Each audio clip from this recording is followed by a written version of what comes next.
초겨울의 바람이 유리창을 스쳐 지나가던 오후였습니다. 저는 윤재민 54세. 대한민국에서 이름만 대면 아는 대기업 회장이지만 속은 늘 공허했고 마음 둘 곳이 없었죠. 그날도 혼자였습니다. 속초의 작은 해변 카페에서 커피잔을 손에 쥐고 말없이 바다를 바라보고 있었습니다. 파도 소리만이 제 귓가를 스쳐 지나갔죠. 회장님, 오늘 이사회는 어떻게 할까요? 김 비서의 전화가 또 왔습니다. 저는 짧게 답했습니다. 내일. 전화를 끊었습니다. 오늘만큼은 아무것도 하기 싫었으니까요. 20년 전 저는 이곳에서 처음 사업을 시작했습니다. 낡은 컨테이너 하나로 시작한 작은 수산물 유통업. 그게 지금의 재민그룹이 됐죠. 하지만 그 과정에서 저는 너무 많은 것을 잃었습니다. 아내는 5년 전 암으로 세상을 떠났고 아들은 제가 사업에만 매달렸다며 미국으로 떠나 연락을 끊었습니다. 딸은 제가 가장 후회하는 존재입니다. 아빠, 나 대학 안 가도 돼. 그냥 아빠랑 같이 있고 싶어. 20살 딸 수진이가 했던 말이었습니다. 하지만 저는 그 말을 무시했죠. 수진아, 아빠는 내가 좋은 대학 가서 훌륭한 사람 되길 바란다. 그게 아빠의 꿈이야. 그렇게 딸을 영국 유학 보냈고 3년 뒤 딸은 그곳에서 교통사고로 세상을 떠났습니다. 23세 나이에 장례식장에서 제가 받은 건 딸의 유품 상자 하나뿐이었습니다. 그 안에는 딸이 쓴 편지가 있었죠. 아빠, 나는 그냥 아빠가 좋았어요. 아빠가 웃는 얼굴로 내 옆에 있어주는 게 좋았어요. 영국은 외롭고 춥고 아빠가 너무 보고 싶어요. 사랑해요, 아빠. 그 편지를 읽고 저는 울었습니다. 처음으로 소리내요. 그 뒤로 저는 더 이상 사람을 사랑하지 않기로 했습니다. 사랑하면 잃게 되니까요. 가까워지면 아프니까요. 그렇게 5년을 살았습니다. 공허하게, 텅 빈 채로. 카페 창밖으로 파도가 부서지고 갈매기들이 울었습니다. 저는 차가운 커피를 한 모금 마셨습니다. 바로 그때였습니다. 조용히 제 테이블 앞에 작은 그림자 하나가 드리웠습니다. 고개를 들자 12살쯤 되어 보이는 소녀가 서 있었습니다. 얼어붙은 볼, 해진 패딩, 작고 빨갛게 터진 손. 아저씨, 이거 하나만 사주세요. 소녀는 떨리는 손으로 조개 팔찌 몇 개를 들고 있었습니다. 조개 껍질이 서로 부딪히며 찰랑 작게 울렸죠. 얼마예요? 제가 물었습니다. 소녀는 작은 목소리로 대답했습니다. 5,000원이요. 제 눈에 소녀의 손이 들어왔습니다. 동상 직전처럼 빨갛게 부어 있었죠. 장갑도 없이 조개를 주운 것 같았습니다. 저는 아무 말 없이 지갑을 꺼냈습니다. 그 순간 툭! 낡은 사진 한 장이 바닥으로 떨어졌습니다. 소녀가 그걸 집어들었습니다. 아저씨, 이 사진 속 여자애 저랑 비슷하게 생겼어요. 심장이 철렁 내려앉았습니다. 그 사진 속엔 10살 무렵의 제 딸 수진이가 웃고 있었습니다. 바로 이 속초 해변에서 찍은 사진이었죠. 닮았네. 저는 떨리는 손으로 사진을 받아들었습니다. 이 언니 지금 어디 있어요? 소녀의 질문에 저는 대답하지 못했습니다. 목이 메었으니까요. 하늘나라에 있어. 소녀는 잠시 말이 없었습니다. 그러다 조용히 말했죠. 저희 엄마도 하늘나라에 있어요. 작년에 아파서 돌아가셨어요.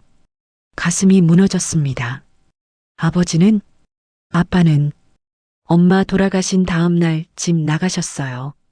그 뒤로 안 들어오셨어요. 소녀의 목소리는 담담했습니다. 너무 담담해서 오히려 더 슬펐죠. 그럼 지금 누구랑 살아? 혼자요. 엄마랑 함께 살던 집에서. 혼자? 네. 괜찮아요. 저 이제 12이라서 다 할 수 있어요. 소녀는 웃었습니다. 하지만 그 웃음은 너무 어른스러워서 차라리 울음 같았습니다. 저는 지갑에서 5만 원을 꺼내 소녀에게 건넸습니다. 조개 팔찌 전부 살게. 에, 이건 너무 많아요. 괜찮아. 예쁘게 만들었으니까. 소녀는 눈을 동그랗게 뜨더니 작은 손으로 조개 팔찌를 전부 제 손에 쥐어주었습니다. 감사합니다, 아저씨. 그렇게 소녀는 뛰어가려 했습니다. 잠깐. 저는 소녀를 불렀습니다. 저녁은 먹었니? 소녀는 잠시 머뭇거리다 고개를 저었습니다. 아직요. 같이 먹을래? 소녀와 저는 해변 근처의 작은 국밥집에 앉았습니다. 따뜻한 김이 모락모락 피어오르는 국밥 한 그릇이 소녀 앞에 놓였습니다. 먹어. 제가 말했습니다. 소녀는 숟가락을 들더니 조심스럽게 국물을 한 입 떴습니다. 그리고 눈시울이 붉어졌습니다. 맛있어요. 소녀는 울먹이며 말했습니다. 국밥이 맛있어서가 아니라 누군가 밥을 차려줬다는 사실이 고마워서 운 것 같았습니다. 천천히 먹어. 저는 소녀가 밥 먹는 모습을 조용히 바라봤습니다. 딸 수진이도 이렇게 밥을 먹었었죠. 손가락을 모으고 예의 바르게. 이름이 뭐니? 한서연이요. 서연이구나. 몇 학년이야? 초등학교 6학년이요. 근데 요즘은 학교 잘 못 가요. 왜? 서연이는 잠시 말이 없다가 조용히 대답했습니다. 급식비 못 내서요. 그리고 애들이 옷이 낡았다고 놀려요. 가슴이 찢어지는 것 같았습니다. 학교는 꼭 가야지. 알아요. 근데 돈이 없어요. 조개 팔찌 팔아서 돈 벌잖아. 그건 집 관리비 내고 전기세 내면 남는 게 없어요. 12살 아이가 해야 할 고민이 아니었습니다. 서연아. 제가 조용히 불렀습니다. 혹시 아저씨가 도와주면 안 될까? 서연이는 고개를 들었습니다. 눈망울이 흔들렸죠. 왜요? 아저씨는 저 모르시잖아요. 그냥 도와주고 싶어서. 아저씨도 착한 사람이에요. 엄마가 그랬어요. 세상에는 나쁜 사람도 있지만 착한 사람도 많대요. 서연이는 눈물을 닦으며 웃었습니다. 엄마, 보고 싶어요. 그 말에 저도 눈시울이 뜨거워졌습니다. 아저씨도 딸이 보고 싶어. 우리는 한동안 아무 말도 하지 않았습니다. 그저 따뜻한 국밥을 앞에 두고 각자의 그리움을 삼켰습니다. 그날 저녁 저는 서연이의 집까지 데려다 주었습니다. 낡은 연립주택 2층. 페인트가 벗겨진 문 앞에서 서연이가 말했습니다. 아저씨, 정말 고마워요. 오늘 정말 행복했어요. 내일 또 와도 될까? 네. 아저씨가 내일 또 와서 서연이랑 밥 먹어도 될까? 서연이는 눈을 동그랗게 뜨더니 고개를 끄덕였습니다. 네, 좋아요. 저는 그날 밤 호텔로 돌아와 오랜만에 편히 잠들었습니다. 꿈속에서 딸 수진이가 웃으며 손을 흔들었습니다. 아빠 잘했어요. 이번엔 놓치지 마세요. 그 다음 날부터 저는 매일 속초를 찾아갔습니다. 회사 일은 비서에게 맡기고 오직 서연이와 시간을 보내기 위해서였죠. 아저씨, 오늘도 왔어요? 서연이는 제 얼굴을 보면 환하게 웃었습니다. 그 웃음이 저를 살아있게 만들었습니다. 저는 서연이와 함께 해변을 걸었습니다. 조개를 주었습니다. 밥을 먹었습니다. 그저 그것만으로도 행복했습니다. 아저씨, 저 진짜 신기해요. 어느 날 서연이가 말했습니다. 왜? 아저씨는 바쁜 사람 같은데 저랑 계속 놀아줘요. 보통 어른들은 애들한테 관심 없잖아요. 서연이는 특별하니까. 전 특별하지 않아요. 아니에요. 아저씨한테는 세상에서 제일 특별한 사람이야. 서연이는 제 말에 얼굴을 붉혔습니다. 아저씨, 혹시 저 딸처럼 생각해요? 심장이 쿵 내려앉았습니다. 그래도 될까? 네, 전 좋아요. 아저씨가 아빠 같아요. 그 말에 눈물이 핑 돌았습니다. 고마워, 서연아. 저는 그날부터 서연이를 제 딸처럼 돌보기 시작했습니다. 학교 급식비를 대신 냈습니다. 새 옷을 사줬습니다.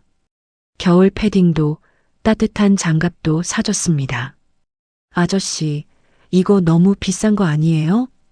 괜찮아. 서연이는 이쁜 옷 입어야 해요. 근데 전 아저씨한테 아무것도 해준 게 없는데. 아니야. 서연이가 아저씨를 살렸어. 제가요? 네.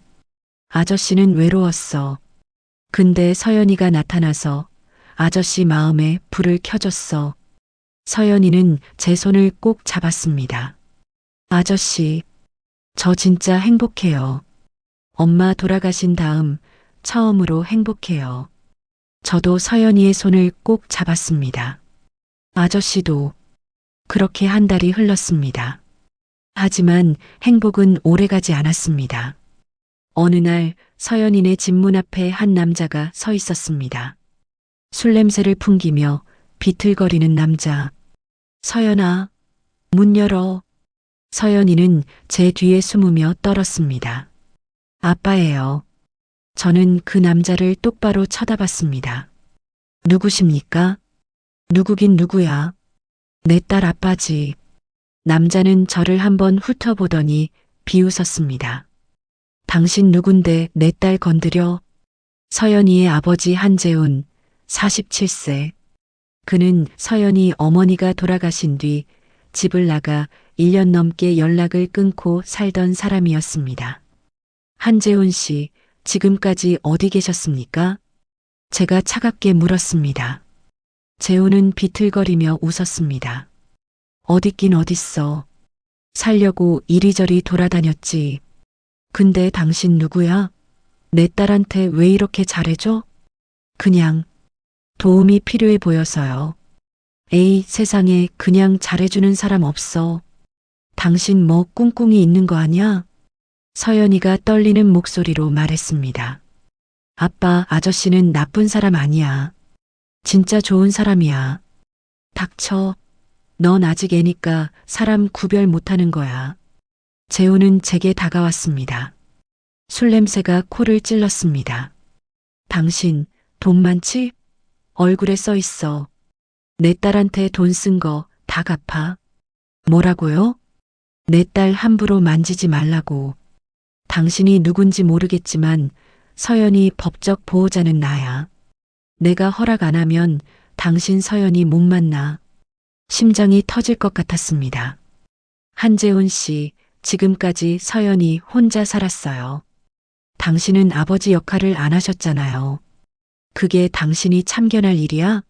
난 내 사정 있었어. 돈 없어서 못 돌본 거지. 안 돌본 게 아니야. 그럼 지금 돌보실 건가요? 당연하지. 내 딸인데. 재훈은 서연이의 팔을 잡아당겼습니다. 서연아, 아빠랑 가자. 이 아저씨는 이제 그만 만나. 싫어. 난 아빠 안 따라가. 서연이는 제 뒤에 숨었습니다. 재훈의 얼굴이 일그러졌죠. 이 기집애가. 재훈이 서연이를 때리려는 순간 저는 그의 손목을 잡았습니다. 손대지 마세요. 뭐? 이 새끼가 지금?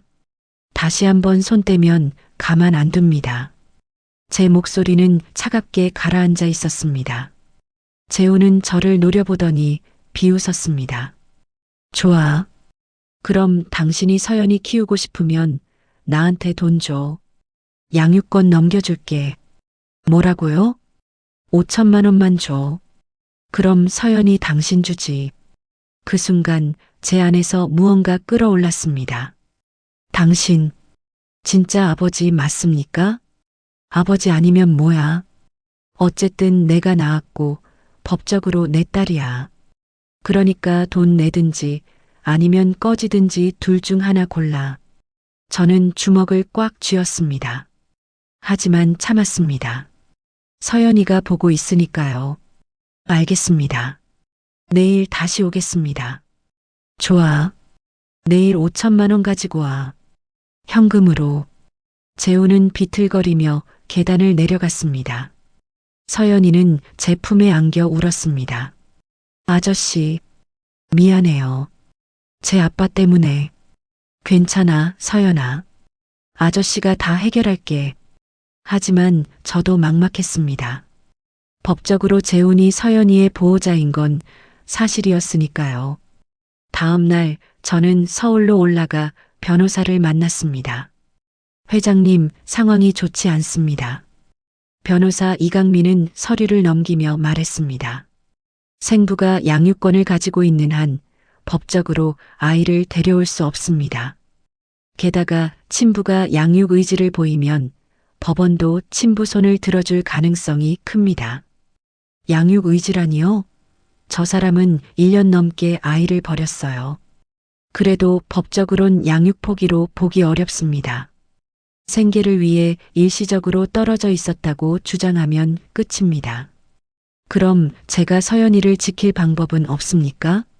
한 가지 방법이 있긴 합니다. 뭡니까? 친부가 자발적으로 양육권을 포기하도록 만드는 겁니다. 돈으로요. 저는 고개를 저었습니다. 그 사람 5천만 원 요구했어요. 주십시오. 네. 회장님, 아이를 구하는데 5천만 원이 아깝습니까? 그 아이가 회장님에게 소중하다면 그 정도는 투자할 가치가 있습니다. 저는 한숨을 내쉬었습니다. 알겠습니다. 준비해 주세요. 하지만 회장님, 이강민 변호사는 신중한 표정으로 말했습니다. 양육권을 완전히 넘겨받으려면 입양 절차를 밟아야 합니다. 친부가 동의하고 법원 허가를 받아야 하죠. 그것도 진행해 주세요. 정말 그 아이를 딸로 삼으실 겁니까? 네. 저는 단호하게 대답했습니다. 서연이는 제 딸입니다. 사흘 뒤 저는 5천만 원 현금을 들고 다시 속초로 내려갔습니다. 서연이네 집 앞에서 재훈을 만났습니다. 오, 진짜 가져왔네? 재훈은 눈을 빛내며 가방을 열어봤습니다. 현금 뭉치가 그득했죠. 이야, 역시 부자는 다르네. 5천만 원을 이렇게 쉽게 주다니. 서류에 서명하세요. 저는 양육권 포기 각서를 내밀었습니다. 저는 가슴을 쓸어내렸습니다. 이제 서연이를 지킬 수 있다는 안도감이 밀려왔죠. 하지만 바로 그 순간이었습니다. 아, 참. 재훈이 돌아서며 말했습니다. 당신 재민그룹 회장 맞지? 심장이 철렁 내려앉았습니다.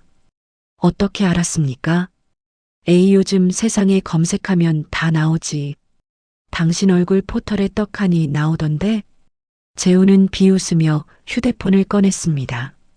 화면에는 제 기사가 떠 있었습니다. 재민그룹 윤재민 회장, 연 매출 5조 달성. 5조짜리 회장님이 고작 5천만 원에 내 딸 사가시겠다고? 에이, 장난하나. 무슨 소리입니까? 다시 생각해봤는데 가격이 너무 싼 것 같아. 5억. 뭐라고요? 5억 더 줘. 그럼 진짜로 서연이 보내줄게. 저는 주먹을 꽉 쥐었습니다. 지금 협박하시는 겁니까? 협박? 아니지. 정당한 거래지. 당신 5억 없어? 5조 버는 사람이. 재훈은 담배를 입에 물며 말을 이었습니다. 안 주면 어쩔 건데? 난 아직 서류에 서명도 안 했고, 나 마음 바뀌었다고 하면 끝이야. 법적으로 내가 아빠인 건 변함없거든. 순간 머릿속이 하얘졌습니다. 한재훈 씨, 지금 장난하시는 겁니까? 장난 아니야. 진심이지. 어떻게 5억 줄 거야 말 거야? 저는 숨을 깊게 들이마셨습니다. 화를 참으려 애썼죠. 알겠습니다. 일주일만 시간을 주십시오. 일주일? 에이, 그동안 당신 도망가면 어떡해. 3일. 3일 안에 가져와. 3일은 너무 짧습니다. 그럼 말든지. 난 상관없어. 대신 서연이는 나랑 살아야 하지만. 재우는 비웃으며 계단을 올라가려 했습니다. 잠깐. 제가 불렀습니다. 왜? 한재훈 씨, 당신은 지금 자기 딸을 돈으로 파는 겁니다. 그게 부끄럽지 않습니까? 재훈의 얼굴이 굳었습니다. 잠시 말이 없더니 비웃었습니다. 부끄러워? 당신이 뭔데 나한테 훈계질이야. 당신도 어차피 돈으로 내 딸 사는 거 아냐? 저는 서연이를 진심으로 사랑합니다. 사랑? 웃기네. 당신 같은 부자가 무슨 사랑을 알아? 재우는 침을 뱉으며 계단을 올라갔습니다. 저는 주먹을 부들부들 떨며 서 있을 수밖에 없었습니다. 저는 호텔로 돌아와 변호사에게 전화를 걸었습니다. 이 변호사님, 큰일입니다. 재훈이 5억을 더 요구합니다. 예상했던 일입니다, 회장님. 예상했다고요? 네. 이런 사람들은 한번 돈맛을 보면 끝이 없습니다. 5억 줘도 나중에 10억 요구할 겁니다. 그럼 어떻게 해야 합니까? 회장님, 차라리 법적으로 가는 게 나을 수도 있습니다. 친부의 아동유기, 방임을 입증하면 양육권 박탈이 가능합니다. 시간이 얼마나 걸립니까? 최소 6개월에서 1년입니다. 그 사이에 서연이는요? 아마 친부와 살아야 할 겁니다. 저는 전화를 끊었습니다. 1년. 서연이가 재훈과 1년을 살아야 한다니 상상만 해도 끔찍했습니다. 바로 그때 제 휴대폰이 울렸습니다. 서연이었습니다. 아저씨. 아니, 아빠. 서연아, 왜? 무슨 일 있어? 아빠. 저 들었어요. 아빠랑 친아빠 대화. 심장이 멎는 것 같았습니다. 서연아. 아빠, 그냥 포기해요. 5억은 너무 큰 돈이잖아요. 아니야, 서연아. 5억도 50억도 아빠는 줄 수 있어. 근데 친아빠는 계속 돈 달라고 할 거예요. 끝이 없을 거예요. 서연이의 목소리는 떨리고 있었습니다. 아빠, 저 괜찮아요. 친아빠랑 살게요. 안 돼. 제가 소리쳤습니다. 서연아, 절대 안 돼. 아빠가 반드시 너를 지킬 거야. 아빠. 서연아, 아빠를 믿어줄 수 있어? 전화 너머로 서연이의 흐느끼는 소리가 들렸습니다. 아빠. 제가 아빠한테 짐만 되는 것 같아요. 아니야. 서연이는 아빠한테 가장 소중한 사람이야. 정말요? 정말이야. 아빠가 서연이를 지킬 방법을 찾을게. 그러니까 조금만 기다려줘. 네, 아빠. 전화를 끊고 저는 창밖을 바라봤습니다. 어둠이 내려앉고 있었습니다. 그 순간 제 휴대폰으로 문자가 하나 왔습니다. 낯선 번호였습니다. 회장님, 저는 한재훈의 전 직장 동료입니다. 한재훈에 대해 아실 게 있습니다. 내일 오전 10시 속초 중앙시장 입구에서 뵙겠습니다. 마이너스 김철수. 저는 문자를 다시 읽었습니다. 한재훈에 대해 알 게 있다? 저는 즉시 답장을 보냈습니다. 알겠습니다. 내일 뵙겠습니다. 다음 날 오전 10시. 저는 속초 중앙시장 입구에 서 있었습니다. 5분쯤 지났을까 50대 중반으로 보이는 남자가 다가왔습니다. 윤재민 회장님이십니까? 네, 김철수 씨 맞으십니까? 네. 이쪽으로 오시죠. 우리는 근처 조용한 찻집으로 갔습니다. 김철수는 커피를 한 모금 마시더니 입을 열었습니다. 회장님, 저는 3년 전까지 한재훈과 같은 건설 현장에서 일했습니다. 그래서요? 한재훈, 그 사람. 원래부터 그런 인간이었습니다. 무슨 말씀이신지? 김철수는 한숨을 쉬었습니다. 재훈이 아내, 그러니까 서연이 어머니가 암 진단을 받았을 때요. 재훈은 치료비를 병원에 안 냈습니다. 뭐라고요? 재훈이 번 돈 전부 도박으로 날렸거든요. 경마, 카지노, 불법 도박까지. 그 사람 빚이 3천만 원이 넘었어요. 제 손이 떨리기 시작했습니다. 그래서 서연이 어머니는 치료를 제대로 못 받고 돌아가셨습니다. 재훈은 아내 장례식에도 안 왔어요. 도박장에 있었거든요. 그럴 수가. 그뿐이 아닙니다, 회장님. 김철수는 휴대폰을 꺼내 사진 한 장을 보여줬습니다. 이게 뭡니까? 3일 전 찍은 사진입니다. 재훈이 불법 도박장에 있는 모습이에요. 사진 속 재훈은 술에 취해 카드를 들고 있었습니다. 회장님, 재훈은 지금도 도박을 하고 있어요. 회장님한테 받은 5천만 원도 아마 벌써 반은 날렸을 겁니다. 저는 주먹을 꽉 쥐었습니다. 왜 저한테 이런 말씀을 해주시는 겁니까? 김철수는 슬픈 눈으로 말했습니다. 저도 딸이 있습니다. 서연이랑 비슷한 나이죠. 그 아이가 혼자 조개팔찌 팔면서 사는 걸 봤을 때 가슴이 미어졌습니다. 근데 제가 도와줄 형편이 안 됐어요. 저도 일용직이라 하루하루 사니까요. 그러다 회장님이 서연이를 돕는다는 소문을 들었습니다. 김철수는 제 손을 잡았습니다. 회장님, 제발 서연이를 지켜주세요. 재훈한테 맡기면 그 아이 인생 끝입니다. 저는 김철수의 손을 꼭 잡았습니다. 고맙습니다. 이 사진 제가 써도 되겠습니까? 네, 얼마든지요.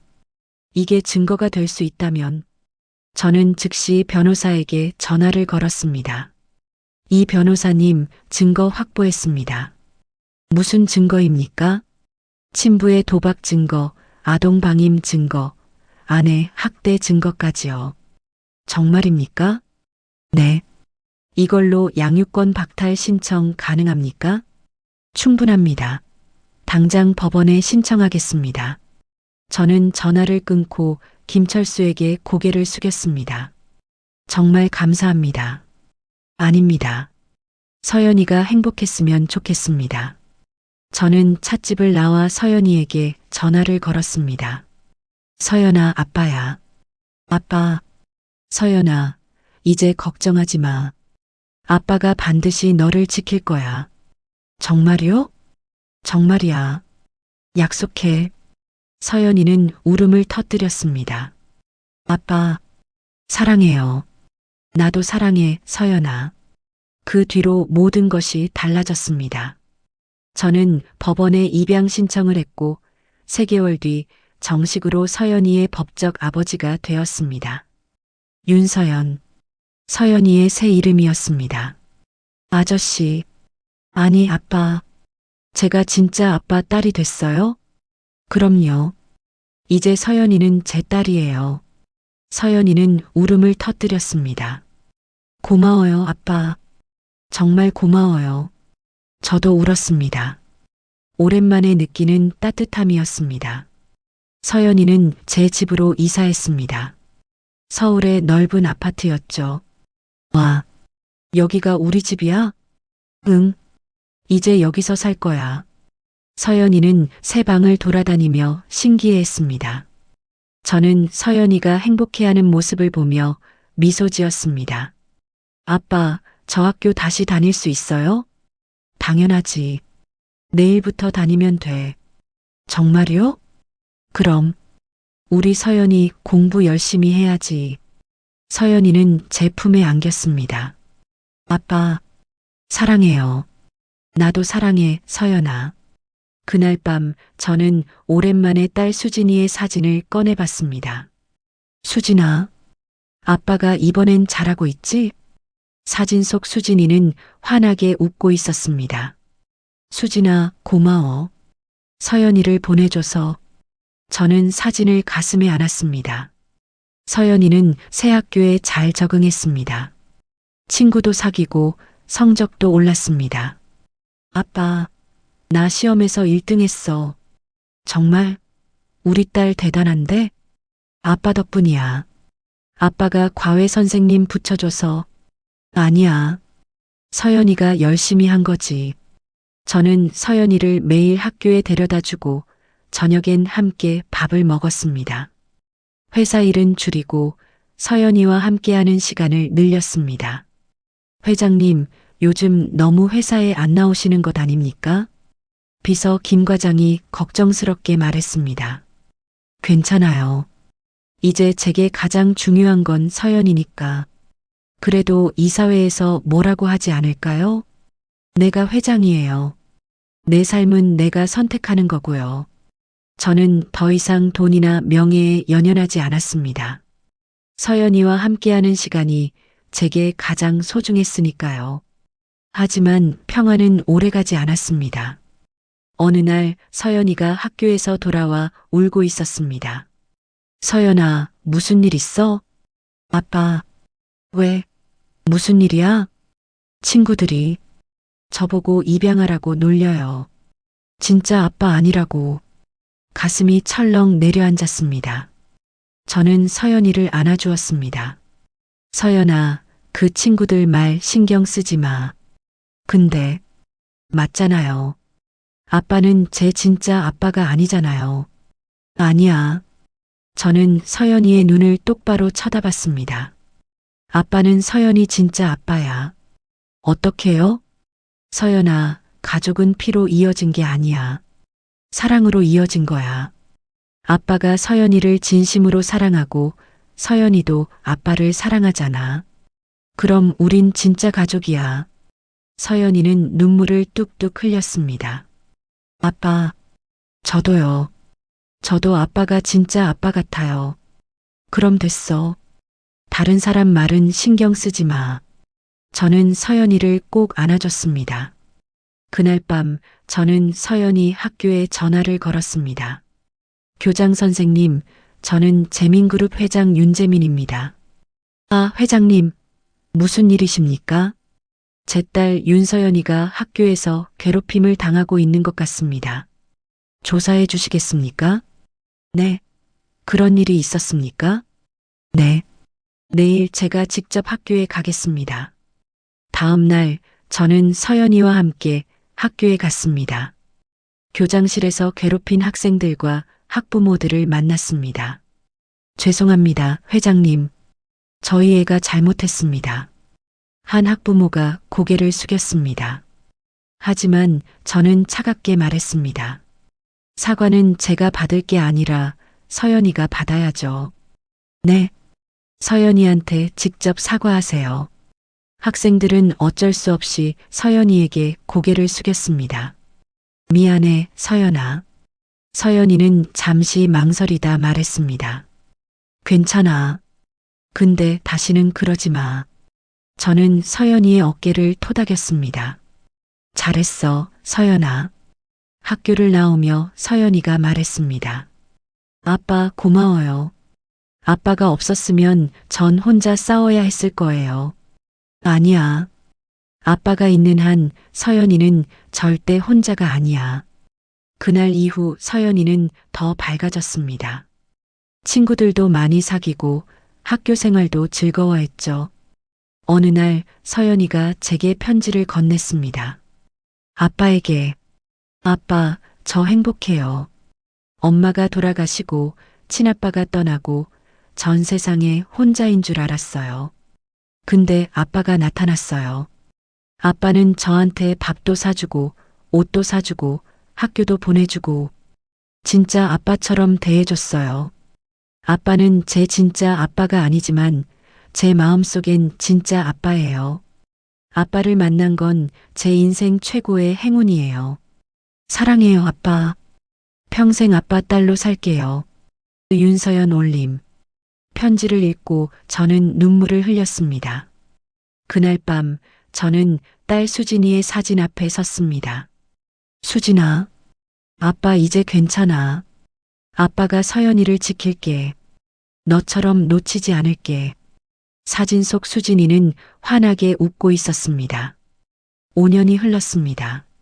서연이는 이제 17살 고등학생이 되었습니다. 키도 훌쩍 크고 예쁘게 자랐죠.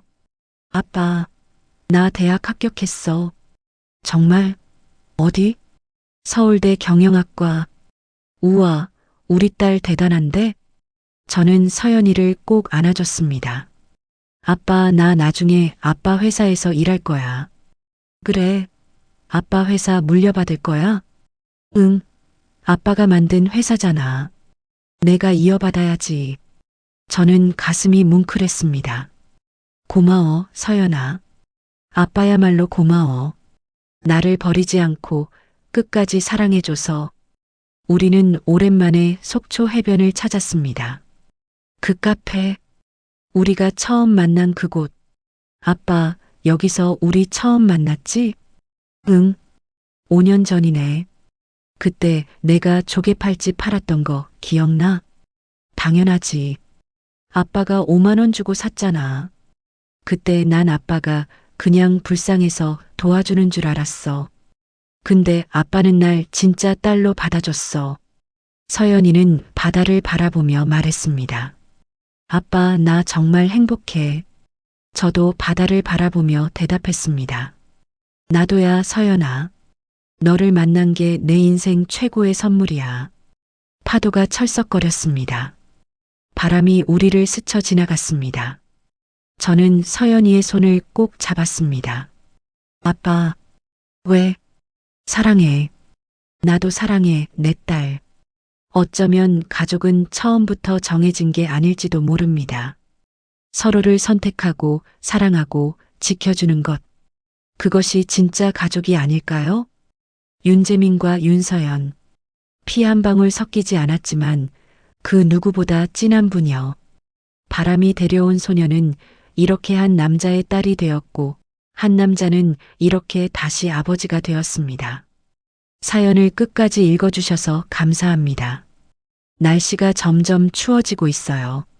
항상 건강 잘 챙기시고 독감도 조심하시고 구독과 좋아요를 눌러주시고 어디서 듣고 계신지 댓글 남겨주시면 그곳으로 행운이 가득하기를 기원하겠습니다.